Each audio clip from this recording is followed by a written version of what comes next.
1,000 lebih sudah boleh dapat kereta. So, kalau minat 1,000 lebih beli kereta you sekarang, jangan lupa tekan ni follow button. Followkan Awang. Okey, kawan-kawan. Hari ini kita ada, semalam deliver satu Wira lah. So, sekarang kita tinggal 1, 2, 3 biji Wira lagi. Okey, ini kita nak buat harga jackpot 1999 bagi nego. Okey, so ini ada cantik-cantik punya. Kau orang tengok dia punya ini bonnet sudah convert 1.8 Mavic punya. So bumper semua pun cantik punya. Ini tambah sikit saja. Okey, 2,000 lebih you sudah boleh dapat. Kita tengok dari depan memang cantik sikit lah. So you sampai belakang dia akan kurang cantik lagi, nampak tak?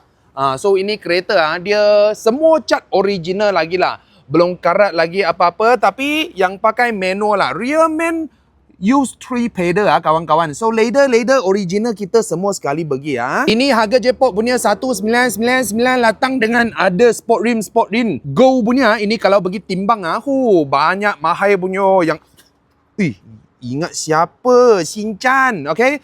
Ini sport rim pakai yang warna-warna lain you sudah tahulah. Ini yang biasa sporty car lah. Baru macam ni lah sporty car. Okay? So dalam dia langsi kita percuma sekali loh.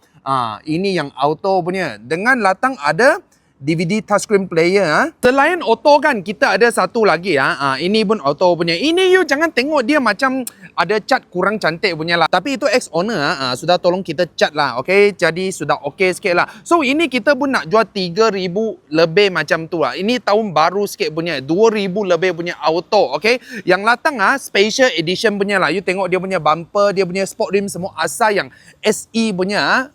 Tapi okay lah, sorry ini bukan SE punya lah. Awang nak explain sikit lah. Ini bukan langgar, bukan apa tau. Itu dulu dia ada 1-2 besi Itu besi selalu tebang Ini kalau you pergi cek half cut mahal 100 lebih. So itu ex-owner lah. Jadi itu foreman dia tolong dia gam lah. Jadi ini macam loh. Sekarang kita macam Proton HQ lah. Banyak ada yang Saga, Persona, semua ada lagi lah. So kalau nak cari kereta bajet, jangan lupa latang cari kita. Kita ada Pandan Auto City Itu belakang Shell sini lot 12.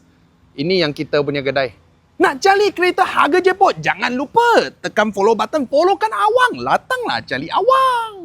Follow Awang, dapatkan info dan knowledge kereta.